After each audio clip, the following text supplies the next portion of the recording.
क्या सोने में वाकई बुल रन आगे भी बना रहेगा? सोने की कीमतों में भले इन दिनों थकावट दिख रही हो, लेकिन यह अभी भी लंबी रेस की बेस्ट कमोडिटी है। चांदी भी इस दौड़ में शामिल रहेगी। आज के इस खास शो में हम गोल्ड सिल्वर की अगली दिशा तय करने वाले 5 सबसे बड़े ट्रिगर्स को डिकोड करेंगे और जानेंगे कि अगले 3 साल का सटीक रोड मैप। हमारे साथ है कोटक सिक्योरिटीज के कार्यकारी वाइस प्रेसिडेंट सुनील कुमार कटके। मैं हूं कमल शर्मा। सुनील जी, आपका स्वागत है मोलतोल में। नमस्कार Kamal ji. Thanks for having me on this नमस्कार शो। जी। सुनील जी, सोना $4,600 और चांदी $70 के पार ही है। क्या यह सिर्फ ब्याज दरों का खेल है या बाजार में कोई बड़ा स्ट्रक्चरल बदलाव आ गया है? कमल जी, आई थिंक स्ट्रक्चरली बहुत सारी चीजें बदल रही हैं। ब्याज दरें तो एक एक एस्पेक्ट है ही, मैं डिनाई नहीं करूंगा, क्योंकि गोल्ड को ट्रेडिशनली ब्याज दरों को लिंक करके ही देखा जाता है।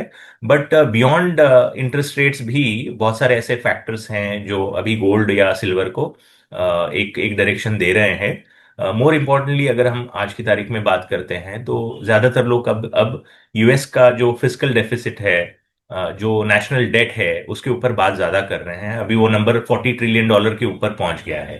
तो इट्स अ वरीइंग फैक्टर। जो इंटरेस्ट है उस डेट का, वही $1 ट्रिलियन के ऊपर पहुंच गया है। तो even that is a more worrying factor. इन सब चीजों को देखते हुए सेंट्रल बैंक्स भी अपना जो रिजर्व्स हैं वो गोल्ड के फॉर्म में रखने के बारे में ज्यादा सोच रहे हैं। ऑलमोस्ट 1/5 ऑफ टोटल गोल्ड का जो डिमांड आ रहा है वो सेंट्रल बैंक्स की तरफ से आ रहा है। तो वहां से भी तेजी है। लेटली फिर से हमने ईटीएफ के द्वारा भी गोल्ड में इन्वेस्टमेंट्स बढ़ते हुए देखा। और ग्लोबल लेवल पे हमने ये भी देखा है कि जियो पॉलिटिकल कंसर्न्स हैं ही, तो कहीं ना कहीं जो अनसर्टनिटी है ओवरऑल ग्लोबल लेवल पे, फाइनेंशियल अनसर्टनिटी भी है, जियो पॉलिटिकल अनसर्टनिटी भी है। तो गोल्ड को as a hedge against uncertainty के तौर पे देखा जाता है। तो मुझे लगता है वो थीम जो है गोल्ड को ड्राइव कर रहा है। कहीं ना कहीं जो अदर फाइनेंशियल मार्केट्स भी हैं वो भी उतने ठीक तरीके से परफॉर्म नहीं कर रहे हैं। तो कहीं ना कहीं लोग भी देखेंगे कि अगर मैं एक पोर्टफोलियो बनाऊंगा तो एक हिस्सा जो है गोल्ड में भी होना चाहिए, और वो हमने बढ़ते हुए देखा है। ईयर ऑन ईयर अगर हम देख रहे हैं तो गोल्ड और सिल्वर में लास्ट ईयर भी अच्छा खासा रिटर्न दिया है, रिकॉर्ड रिटर्न्स दिए हैं। तो जी। मुझे लगता है कि एक पोर्टफोलियो का पार्ट भी बनते जा रहा है। तो नॉट जस्ट इंटरेस्ट रेट्स, मुझे लगता है ओवरऑल जियो पॉलिटिक्स, ओवरऑल जियो इकोनॉमिक सिनारियो जो है डिफाइन कर रहा है गोल्ड और सिल्वर के प्राइसेस को। अच्छा सुनील जी, अब जो पीसी का डेटा है और जैक्सन हॉल में केविन वॉर्श के जो संकेत आएंगे, वो बाजार को कैसे पलट सकते हैं?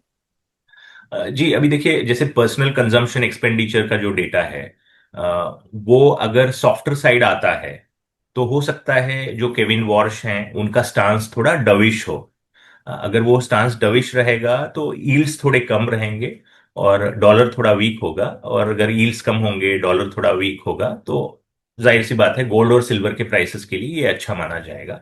अगर ये पीसीई डेटा थोड़ा स्टिकी आता है, inflation on the higher side आएगा, तो जो केविन वॉर्श जी रहेंगे उनका सोच थोड़ा हॉकिश रहेगा इस बार। फिर अगर वो हॉकिश रहेगा तो यील्ड्स थोड़े हायर साइड रहेंगे।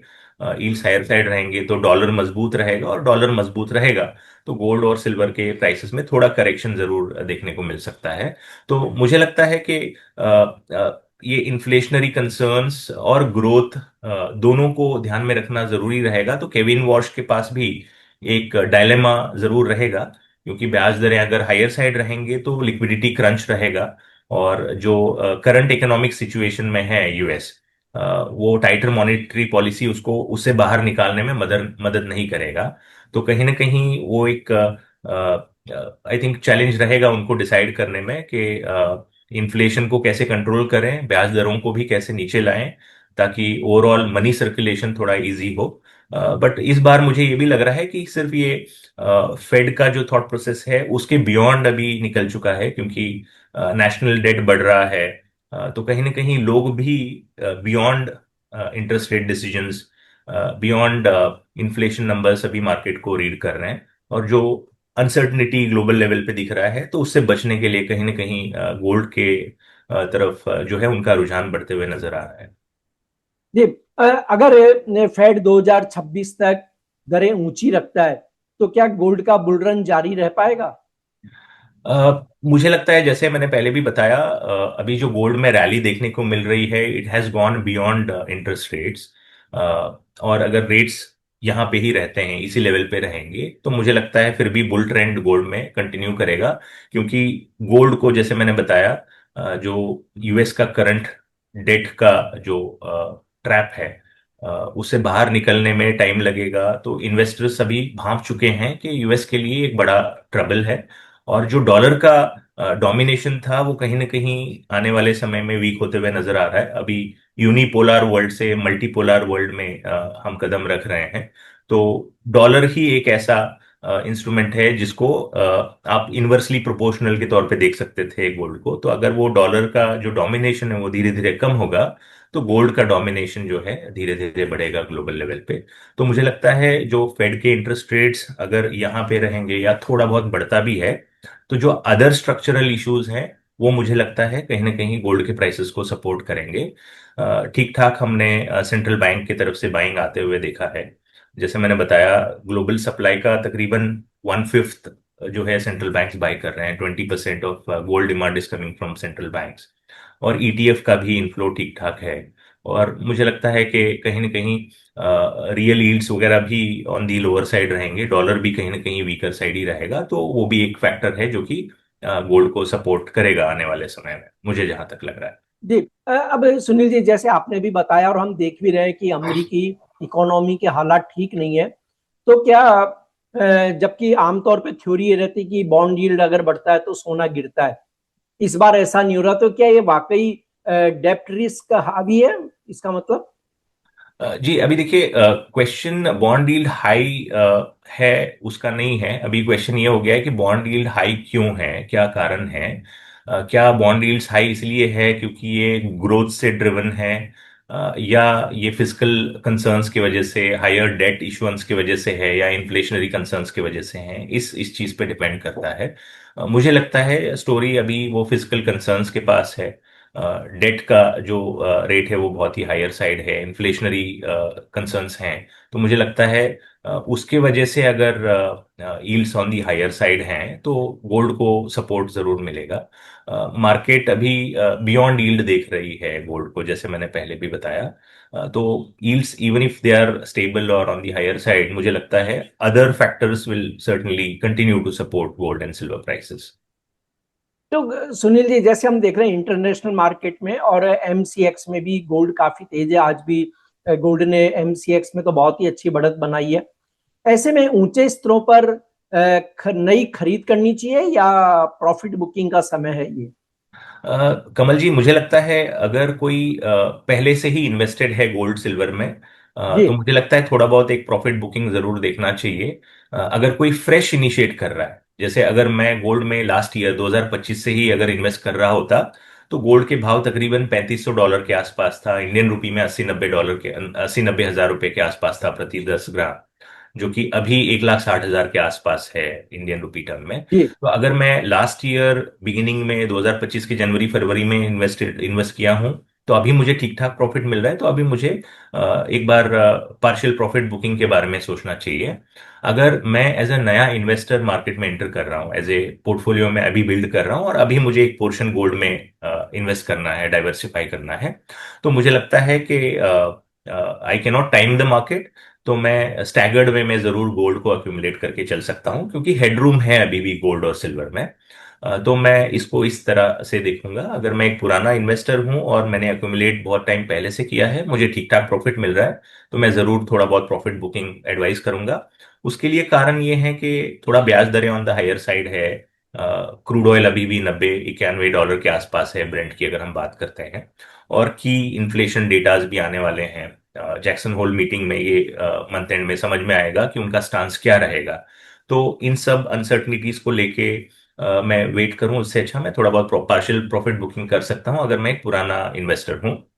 अगर मैं अभी पोर्टफोलियो बिल्ड कर रहा हूं, तो मुझे लगता है स्टैगर्ड जी। वे में इन्वेस्ट करते रहना चाहिए, because you can not catch the bottom actually. तो मेरे ख्याल से वो अप्रोच रखना चाहिए। जी। और देखिए, अभी गोल्ड सिल्वर मार्केट में जापान को लेकर के बहुत ज्यादा चर्चाएं हैं, सभी एनालिस्ट अपनी अपनी बात रख रहे हैं सामने। तो जापान की बढ़ती यील्ड और येन कैरी ट्रेड में बदलाव का गोल्ड सिल्वर मार्केट पर आप क्या सीधा असर देखते हैं? देखिए ये एक बहुत ही बड़ा फैक्टर है।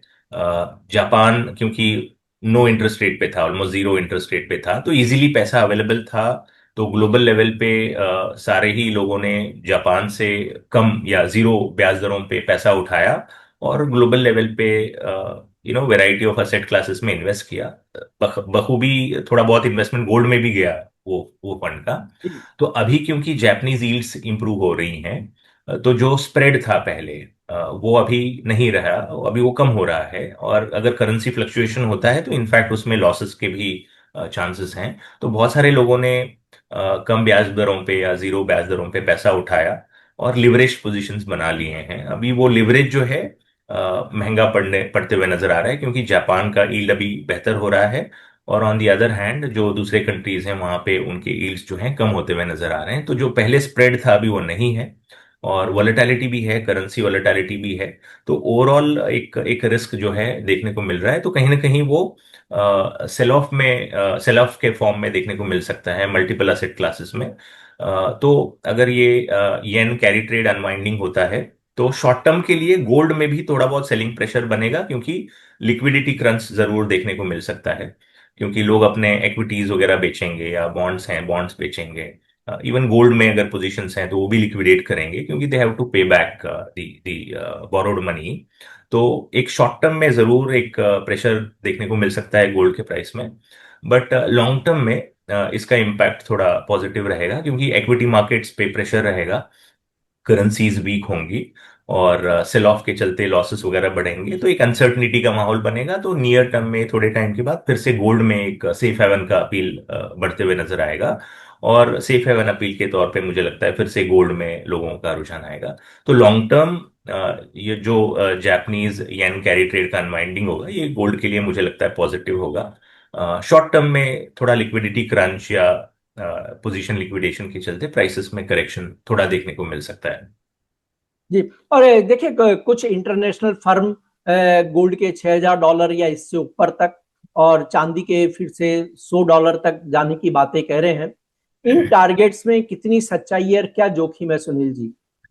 जी, अगर टाइम फ्रेम के बिना इसको देखेंगे तो थोड़ा चैलेंजिंग रहेगा। अगर मैं 1 या 2 साल का टाइम फ्रेम लेके चलूं तो मुझे लगता है $6,000 उतना दूर नहीं है। हमने देखा है तकरीबन 2025 का जनवरी में, जैसे मैंने बताया, $3,300 $4,400 का माल 2026 जनवरी में हमने तकरीबन $5,600 तक का भी लेवल छुआ। सिल्वर में भी $35 का जो माल है वो $120 तक पहुंचा 1 साल में। तो मुझे नहीं लगता है कि $6,000 फॉर गोल्ड और $100 फॉर सिल्वर एक अनरियलिस्टिक नंबर है। बट अगर आप 2 साल का या 3 साल का फ्रेमवर्क लेके चलें तो मुझे नहीं लगता है कि $6,000 का गोल्ड का या $100 का सिल्वर का टारगेट उतना दूर होगा या उतना डिफिकल्ट होगा। क्योंकि बहुत सारे फैक्टर्स हैं जो कि गोल्ड और सिल्वर के प्राइसेस को सपोर्ट करेंगे। नेमली अगर गोल्ड के एंगल से हम देखते हैं तो डॉलर मेरे ख्याल से वीक होते रहेगा, क्योंकि डी डॉलराइजेशन का थीम है। सेंट्रल बैंक्स भी चाहती हैं कि वो डॉलर से हट के डाइवर्सिफाई करके गोल्ड में शिफ्ट हो जाएं, ताकि डिफॉल्ट रिस्क वगैरह कम हो जाए। सब लोगों ने देखा यूएस ने रशियन डॉलर रिजर्व्स के साथ क्या किया। तो सारे ही सेंट्रल बैंक्स चाहेंगे कि उनकी डिपेंडेंसी डॉलर पे कम से कम रहे, ताकि यूएस के not dictate a lot of things on that country. तो कोशिश यही रहेगी कि अपना गोल्ड रिजर्व जो है हर एक सेंट्रल बैंक बढ़ाने की कोशिश करेगा। तो वो चलते मुझे लगता है डॉलर में वीकनेस आने वाले समय में रहेगी। सेंट्रल बैंक्स का बाइंग भी कंटिन्यू रहेगा और कहीं ना कहीं ट्रेजरी यील्ड्स भी प्रोलॉन्ग्ड वे पे हायर साइड नहीं रहेंगी, तो यील्ड्स भी कहीं ना कहीं कम होंगी। और फिस्कल डेफिसिट का तो कंसर्न है ही यूएस का, तो वो भी कहीं ना कहीं गोल्ड के प्राइसेस को सपोर्ट करेगा। और जो जियोपॉलिटिकल कंसर्न्स है वो ऑनगोइंग रहेगा। प्लस आई थिंक ईटीएफ वगैरह का भी इनफ्लो ठीक ठाक है, तो इन्वेस्टमेंट डिमांड भी मुझे लगता है कि आते रहेगा। तो ये सारी फैक्टर्स गोल्ड को जरूर सपोर्ट करेंगी। और $6,000 I don't think so it's a challenge. अभी ऑलमोस्ट $4,650 के आसपास हैं हम। $4,700 से अभी $1,300 is not a big number, अगर 1 2 साल का टाइम फ्रेम लेके चलते हैं तो। सिल्वर का थोड़ा जी स्टोरी अलग होगा, क्योंकि silver is not just hedge against inflation या हेज अगेंस्ट डॉलर या हेज अगेंस्ट अनसर्टनिटी, नहीं बोल सकते हैं आप। It's a precious metal, yet it is more of a industrial metal. क्योंकि इंडस्ट्रियल मेटल है तो अगर ये महंगा हो जाता है तो उसके डिमांड की सस्टेनेबिलिटी पे भी क्वेश्चन आ सकता है। क्या इंडस्ट्री $100 का प्राइस अब्जॉर्ब कर सकती है for a prolonged period of time? क्योंकि आप इलेक्ट्रिक व्हीकल्स में, ग्रीन एनर्जी में, डेटा सेंटर्स में, इलेक्ट्रॉनिक गुड्स मैन्युफैक्चरिंग में, बैटरीज वगैरह में सिल्वर यूज तो कर लेंगे, बट कैन यू अफोर्ड $100 का प्राइस फॉर अ आउंस? तो वो भी एक क्वेश्चन रहेगा। बट स्ट्रक्चरली लास्ट 6 ईयर से हम देख रहे हैं कि सिल्वर डेफिसिट में ही है। और अगर ये डेफिसिट कंटिन्यू रह सकता है, रहेगा, तो मुझे लगता है फिर $100 का मार्क भी छू सकता है। बट ये $100 पे सस्टेन कितने देर तक करेगा वो थोड़ा क्वेश्चनेबल रहेगा। बट वॉलेटाइल है, तो एक आध बार छू के फिर प्राइसेस में थोड़ा बहुत प्रॉफिट बुकिंग जरूर देखने को मिल सकता है। तो $6,000 इन गोल्ड और $100 इन सिल्वर मुझे लगता है 1-2 साल में रियलिस्टिक नंबर है, और हो सकता है ये प्राइसेस इजीली देखने को मिले। जी। और सुनील जी, अगर अगले 3 साल के लिए बुल बेस और बियर बेस क्या है आपकी नजर में? देखिए, बुल बेस सिनारियो मुझे लगता है गोल्ड में अगर हम बात करते हैं तो जी $6,000 से $7,000 का नंबर हम देख सकते हैं, क्योंकि हम 3 साल का होराइजन देख रहे हैं। सिल्वर बिल्कुल। में मुझे लगता है $90 से लेके $130 तक का एक रेंज जो है अगले 3 साल में देखने को मिल सकता है।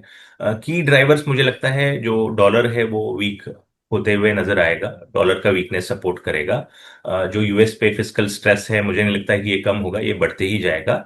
और सेंट्रल बैंक्स भी डी डॉलराइजेशन के थीम को पुश करेंगी और अपने रिजर्व्स को हुआ उतना गोल्ड में कन्वर्ट करने की कोशिश करेंगी, और ईटीएफ डिमांड वगैरह मुझे लगता है कि आते रहेगा। तो ये सारे सिनारियो जो है, थोड़ा बुल के सिनारियो में गोल्ड को 6,000 से 7,000 का डॉलर का रेंज में लेके जा सकता है। सिल्वर मुझे लगता है $90 से लेके $130 का रेंज देखने को मिल सकता है। जी बेस सिनारियो अगर हम देखते हैं तो मुझे लगता है 4,700 से लेके $6,000 तक का एक रेंज जो है, एक बेस सिनारियो से भी लेके चल रहा हूँ। Why am saying base scenario में $6,000, 4,000, हालांकि वो रेंज थोड़ा बड़ा हो गया। बट मुझे लगता है जो करंट सिनारियो है उसमें गोल्ड $1,300 यहाँ से इंप्रूव करना उतना ज्यादा चैलेंजिंग नहीं लग रहा है। तो मुझे लगता है 4,800, $4,700 से $6,000 का एक रेंज गोल्ड में, और सिल्वर में $75 से लेके $100 तक का range as a base scenario नजर आ रहा है। और अगर बियर सिनारियो देखते हैं तो गोल्ड में मुझे लगता है $3,700 से लेके $4,500 का एक रेंज देखने को मिल सकता है।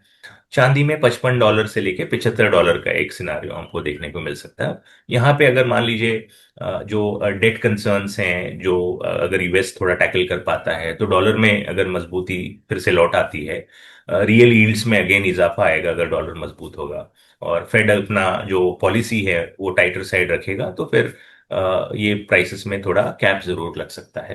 तो समवे डाउन द लाइन ये रेंज में देखने को समझ रहा हूँ कि बुल बेस और बियर सिनारियो में। जी। सुनील जी, अंतिम सवाल की अगले 12 महीनों का सबसे बड़ा बुलिश ट्रिगर और सबसे बड़ा जोखिम क्या है ट्रेडर्स के लिए? क्या आपकी बाय ऑन डिप्स रणनीति रहेगी या वेट एंड वॉच करें? जी। अ, अगले आपने कितना समय बोला? 12 मंथ्स के लिए आपने बोला, 12 महीने के लिए बोला, 1 साल, यानी अभी हम आज अगस्त अंतिम है तो अगस्त 2027। हम्म।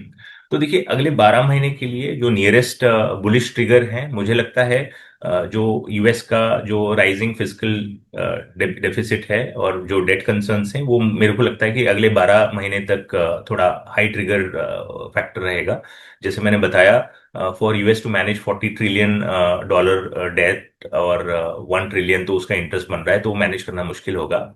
और इसके चलते डॉलर में वीकनेस मेरे को लगता है कि कंटिन्यू रह सकता है। डॉलर इंडेक्स मुझे लगता है 95 या 96 के आसपास आके ठहर सकता है। और इसके अलावा मुझे लगता है कि सेंट्रल बैंक्स कंटिन्यू करेंगे बाई करना, और सेंट्रल बैंक का बाइंग अगेन एक हेफ्टी नंबर है, ऑलमोस्ट 20% ऑफ ग्लोबल सप्लाई को कंज्यूम कर रहे हैं, तो वो परसेंटेज हो सकता है थोड़ा थोड़ा बढ़ भी जाए। डॉलर की जो डोमिनेशन अगर कम होगा तो सेंट्रल बैंक और ज्यादा परचेज करेगा, तो वो फिजिकल डिमांड आएगा, ईटीएफ इनफ्लोज वगैरह रहेंगे। तो मुझे लगता है वो बुलिश ट्रिगर के बिगेस्ट सिनारियोज होंगे। और अगर रिस्क के एंगल से देखेंगे तो सबसे बड़ा रिस्क जो है इन्फ्लेशन है। जैसे मैंने बताया, ब्रेंट क्रूड अभी भी $91 बैरल के आसपास है, और इन्फ्लेशन अगर ऑन दी हायर साइड रहेगा तो जो फेड का स्टांस रहेगा वो ज्यादा झुकाव रहेगा टाइटर मॉनेटरी पॉलिसी के तरफ। अगर इंटरेस्ट रेट्स हायर साइड रहेंगे, मॉनेटरी पॉलिसी टाइट रहेगा, तो जो रियल यील्ड्स हैं वो भी ऑन दी हायर साइड रहेंगे और डॉलर मजबूत रहेगा। अगर डॉलर मजबूत रहेगा, real yields on the higher side रहेंगे, तो मुझे लगता है कि फिर गोल्ड या सिल्वर को as a attractive investment avenue नहीं देखा जाएगा, तो वो थोड़ा दबाव डाल सकता है। और एक रिस्क में जो पॉलिटिकल टेंशन्स अगर ईज आउट हो जाते हैं, जैसे अभी यूएस और ईरान का चल रहा है, इधर रशिया और यूक्रेन का चल रहा है, अगर ये ईज आउट हो जाती हैं तो जो सेफ हेवन अपील है वो अगर थोड़ा कम हो जाता है, तो उससे भी थोड़ा बहुत प्राइसेस में प्रॉफिट बुकिंग देखने को मिल सकता है। तो ये सिनारियो मुझे लग रहा है कि इन्वेस्टर के एंगल से अगर हम देखते हैं, तो अगर यही हम ट्रेडर के एंगल से देखते हैं, तो मुझे लगता है ट्रेडर्स के नॉट टाइम द मार्केट, उनको एज पर द ट्रेंड जाना पड़ेगा। तो मुझे लगता है ट्रेडर्स बाई साइड और सेल साइड दोनों तरफ पैसा बनाने का सोचते हैं, क्योंकि इन्वेस्टर्स नॉर्मली बाइंग फर्स्ट और सेलिंग लेटर करते हैं। जी ट्रेडर्स जी। मुझे लगता है दोनों साइड का बेनिफिट लेने की कोशिश करते हैं। बुल मार्केट में बाई पोजीशन लेके चलते हैं, बियर मार्केट में शॉर्ट सेलिंग करके करते हैं, अगर डेरिवेटिव मार्केट्स की हम बात करते हैं तो। बट अगर कोई ईटीएफ्स वगैरह में इन्वेस्ट कर रहा है या फिजिकल गोल्ड वगैरह में कोई ट्रेडर एक शॉर्ट टर्म व्यू लेके कर रहा है, तो मुझे लगता है वो स्टैगर्ड वे में इन्वेस्टेड रह सकता है। तो मीनिंगफुल डिप, थोड़ा बहुत करेक्शन आता है, तो वहां पे मेरे ख्याल से ट्रेडर्स एंट्री ले सकते हैं। और जो अपना ओवरऑल इन्वेस्टमेंट है उसको 4 या 5 भागों में डिवाइड करके अलग अलग टाइम फ्रेम में बाय करना ठीक रहेगा, अगर उनको वैसा सोचना है तो। So someway down the line traders क्योंकि बहुत ही शॉर्ट टर्म पोजीशन होल्ड करते हैं, तो मुझे नहीं लगता है कि उनके लिए बहुत ज्यादा चैलेंजेस होंगे, क्योंकि ये फंडामेंटल फैक्टर्स उतने ज्यादा मायने नहीं रखेंगे, क्योंकि उनके एंट्री और एग्जिट पॉइंट्स बहुत डिफाइंड होते हैं, स्टॉप लॉस वगैरह लगा के ट्रेड करते हैं। तो और दोनों बिल्कुल। साइड ट्रेड कर सकते हैं अगर वो डेरिवेटिव्स के फॉर्म में ट्रेड कर रहे हैं तो। So these are the things that I'm looking at. जी। आपका कोई डिस्क्लेमर सुनील जी? जी, जस्ट टू टेल, जितना भी हमने डिस्कशन किया ये एजुकेशन पर्पस के लिए है, इसको कोई एज ए रिकमेंडेशन के तौर पे न देखें। अगर आप एज ए रिकमेंडेशन देख रहे हैं, तो आप प्लीज आपका रिस्क एपेटाइट और आपका जो टाइम होराइजन है वो सब चीजें ध्यान में रखें। I am a service provider, I can say I represent Kotak neo. तो मैं भी कभी कभार गोल्ड में या सिल्वर में थोड़ा बहुत कभी होल्डिंग रहती है मेरी, कभी नहीं होती, तो I just thought I clarify this. जी, आपका धन्यवाद, शुक्रिया Sunil ji. Thank you very much Kamal ji. Commodity market में हर मिनट बदलता है मौका। खबर से पहले संकेत चाहिए? मोल तोल मुनाफे की बात। कमोडिटी ट्रेडर्स का स्मार्ट न्यूज ऐप अभी डाउनलोड करें।